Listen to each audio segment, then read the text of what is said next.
Well, Jeff, how was practice today? How the guys looking? It's good. We had a good one. We ran the ball a lot in the first half, and we threw it a ton in the second half. So obviously, the second half the practice was better for the defense than probably the offense. In the first half, we ran the ball pretty well. So it was good work. I think we're talking to Cam Cooper today. What do you sort of envision for his role as he settles into this kind of outside linebacker spot he's moved to? Oh, he's just been successful anywhere we've ever put him. And, he was a really good defensive player in high school. And our tight end room was really deep. We needed help on defense. And when we recruited him, we knew we could move him around. He loves the game. He's got a great spirit about himself. He's physical. He's made great plays for us on the return game. He had a really good last 4 games, the year last year. So we expect to come in and make plays for us. I doubt it's particularly easy to go from tight end to inside linebacker to outside linebacker in pretty short order. What did you learn from him about just kind of how he handled that process? He loves ball, and he's a team player. He's going to do whatever it helps the team to win. He's just a super kid, and he's always been that way. Big fan of Cam. I think Jamal Hardy's the other one today that we're going to meet with.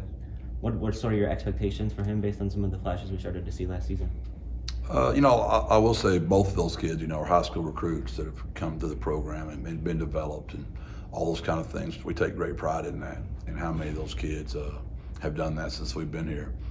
And Jamal's another one of those kids like Cam that's just been put in the work, and just slowly gets better, slowly gets more to do, and I expect him to come onto the scene this year and have a much more impactful year than he has since he's been here. Obviously, it's a pretty talented receiver room that he's got to fight for playing time in. How do you see him approach that part of it? Is he a competitive guy, or is it patient, waiting his turn? How does he? It was just he's very similar to JT in the aspect that he's a long kid with a lot of power, a great catch radius, that just need to get out here and learn the game, and learn the passing game, all the finer parts of it.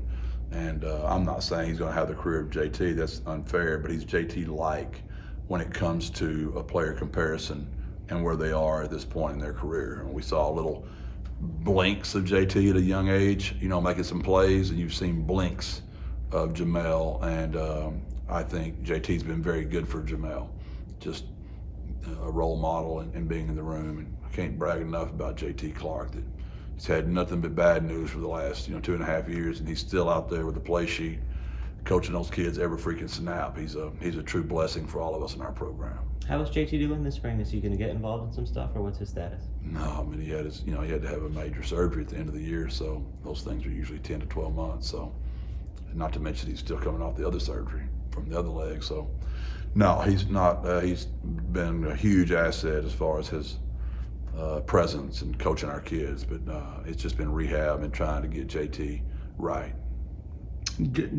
Jamal's got a pretty nifty dance move for his celebration. Where did he come up with that stuff? I don't know. That's straight Jamal Hardy, man. He's a wild child. He's a great spirit, and he's a lot of fun. So I'd break my hips and my back if I tried that, JJ. Jeff, I wasn't here on Tuesday. I didn't get a chance to ask you. Just what are the vibes around the portal opened on Tuesday? Just how you feeling about that? Just not going to talk about it. It is what it is. There's nothing we can do about it. The powers that be going to take care of that.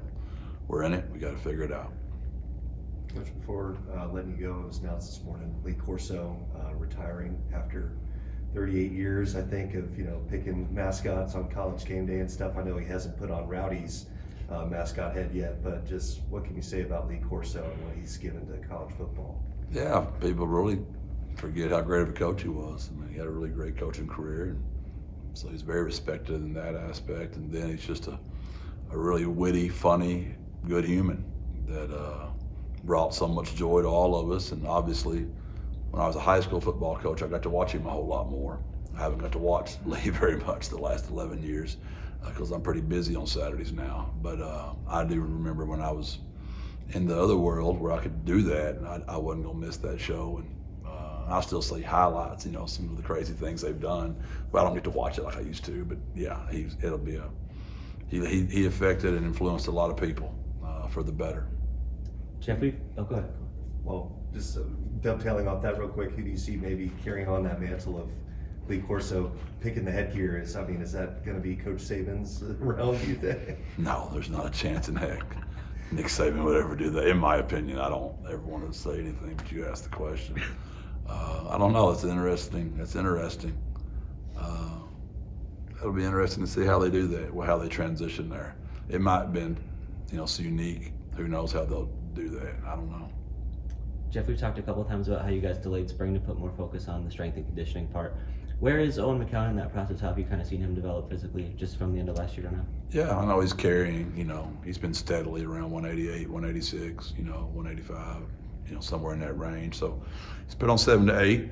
We'd like to get 7 to 8 more on him. I don't know if we'll be able to accomplish that this year, but I think by the time we get him out of here, we can get him holding 195, 200. How do you balance? You want him to be able to take some contact and to be more durable in that sense, but you don't want him to lose some of maybe the quickness and the elusiveness. Yeah, you just, you stay in contact. That's why you have a nutritionist full time. Paul does a great job, and our strength staff keeps up with his measurables and his body fat and his power. And a lot of it's also asking the kid how they feel. Sometimes you'll get them to a weight, and they'll just tell you they don't feel as athletic at that weight. So you'll slim them back down. So a lot of that's just, nutritionist, strength, Owen, and data. Jeff, I wanted to ask you about your junior day. You haven't had one of those in a few cycles. Why did you bring it back? And then how did you think it went? Yeah, we had a ton of kids there. Jenna did a fantastic job, as all the people did on our campus to help us. But yeah, we had a ton of people here that day, and we just thought it was time to do it. We've got enough name recognition now, and we thought they'd all show up, and they did. It all worked out good for us. It was a good day.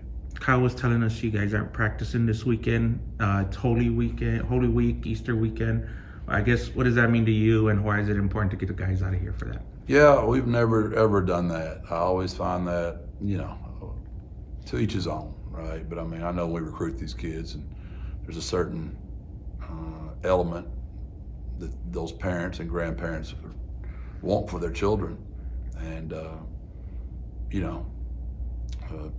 most of our kids believe that they should be in church somewhere on Easter. So I make sure that they have an opportunity to get out of here and go home and be with their families. It's a special time for their families. And I'm very careful. I don't want to shove my beliefs down these kids' throats, but at the same time, we want to be respectful of Easter and what it means to their families and them. So we practice on Thursday. They always have school on Friday, which is Good Friday, and then we're not going to meet on Sunday, which we would usually meet when I give them a break. But we're not doing that. I never have. It's just 35 years. Been a head coach for 20, actually 21 now, and I've always given my kids off during this time.